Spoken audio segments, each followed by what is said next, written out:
Hey there, everybody. Good morning. Pete Pardo here from Sea Tranquility. Welcome to another edition of Classic Album War. Today we're going to look at two slices of Americana from 1970. We're going way back, okay? Two bands pretty early in their career, okay? The first, we're going to look at the sophomore album from the Allman Brothers Band, Idlewild South, okay? A classic. All right, their second album, still the band, still not a huge act yet. All right, their first two albums, self-titled debut and Idlewild South, loved by the critics, loved by the fans, but not selling to the mainstream quite yet. All right, it wouldn't be till their Live at Fillmore, okay, at Fillmore East album that really catapulted them to superstardom. Okay, and the other, also from 1970. Grateful Dead, Workingman's Dead. Okay, so both bands still, only been around a couple of years. This actually was a pretty big seller for the Grateful Dead. All right, the Dead by this time, this is their fourth studio album. Okay, Dead moving from a psychedelic kind of blues jug band early in their career, here starting to take on more kind of folky, sort of country type of style, still with the kind of bluesy feel, but a lot of the kind of psychedelic stuff that they did early in their career kind of tempered a little bit on this album. Let's talk about this album first, right? So we've got some good tracks here, right? It's a very solid Grateful Dead studio album. Most people, when they think of the Grateful Dead, they don't actually focus on the studio albums. They talk about the Dead as a live unit, right? And a lot of live albums, because there's like a million of them, right? This is a band that really kind of came alive on stage, whereas their studio albums, a little more refined, okay? A lot less experimentation and all that, but some really good songs on here. Again, this would be one of the albums that would really start a kind of rise for them as far as like album sales and singles and things like that. So you've got here Uncle John's Band, a good kind of rootsy, little folky number, very catchy. They're Dead were great at throwing in like memorable little melodies here. High Time, another kind of folky tune, a little bit of country leaning. Dire Wolf, kind of same thing. Very rootsy feel to this album. Okay, New Speedway Boogie. That kind of reminds of their first couple albums. All right, nice bluesy tune here. Some really good guitar work from Jerry Garcia and Bob Weir. All right. Nice instrumentation and arrangement on that tune. It's got a little funky feel to it. I dig that song a lot. Cumberland Blues, probably my favorite song on this album. Okay, really good tune, really catchy. A great hook on that. Again, more really nice guitar work. The percussion and drums on this are great as well. Black Peter, another memorable tune. More of a folk piece, but it's got some really nice organ on it. Okay, kind of a moody number. I dig it. Easy Wind. Another cool tune, all right? Again, this kind of like Americana rootsy kind of flavors are permeating this entire album. And then, of course, you got the big hit Casey Jones, right? Driving that train high on cocaine. Casey Jones, the man, right? That song has been a perennial FM favorite, one of the Dead's early, big hits. So a very solid album. Okay, not a very rockin' album, not a very psychedelic album if you like the early stuff. A little bit of blues, a lot of folky and country flavors on here, but a very pleasing album to listen to front to back. There's really no bad tunes on here.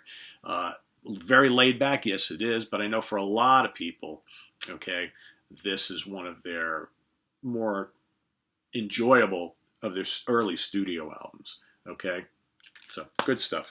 Went on to sell quite a bit. All right, this was a big seller for the band. So as we mentioned before, the Allman Brothers, their first two albums, not huge sellers. I mean, this was a top 50 Billboard album, but not like a big seller. In fact, I wonder if this album might only, after all these years, have reached possibly gold status. I'd have to double check that. But it was not until at Fillmore East, okay, and Brothers and Sisters, where the Allmans would really start to push a lot of units from album sales. But on the road, okay, they were pulling in audiences. And in fact, with this album, they were constantly touring as an opening act, and it was their live performances that really pushed them to headline status, okay, and started them selling more and more records, right?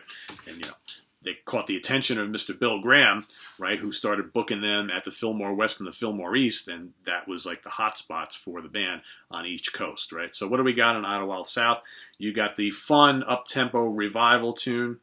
It's great grooves on that song. That's just like a kind of, you're having a barbecue, it's the summer's out, the beer's flowing, people in the pool, you throw revival on, man, gets everybody going. Great tune.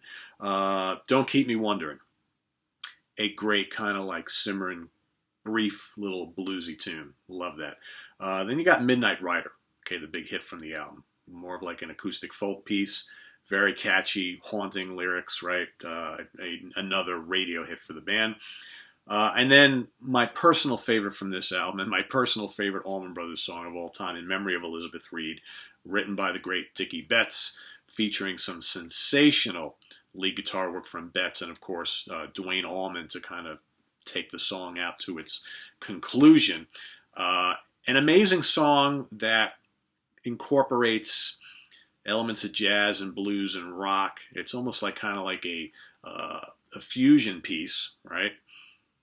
With some great simmering Hammond organ work from Greg, and like I said, the amazing rhythms, you know, from J-Mo and Butch Trucks and Barry Oakley on bass, and just two fantastic guitar players at the top of their game. I think In Memory of Elizabeth Reed is absolute perfection. And as great as it is on the studio album, it would go to even greater heights in a live setting. You know, at the Fillmore East version is stupendous.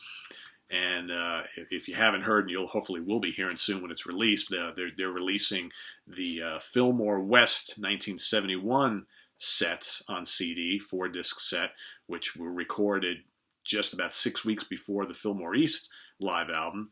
And there you can hear 3 different versions from 3 different days of In Memory of Elizabeth Reed, and each one is different.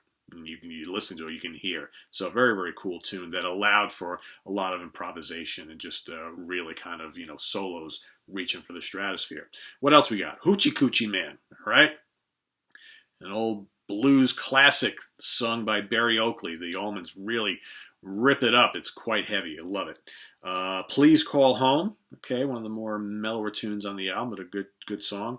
And then Leave My Blues at Home. All right. Again, the band were always so good at playing like blues and with a touch of jazz. I mean, they were just at their core. You know, the Allmans are always known as like probably the world's first Southern rock band, but at their core, man, they were just a great blues band.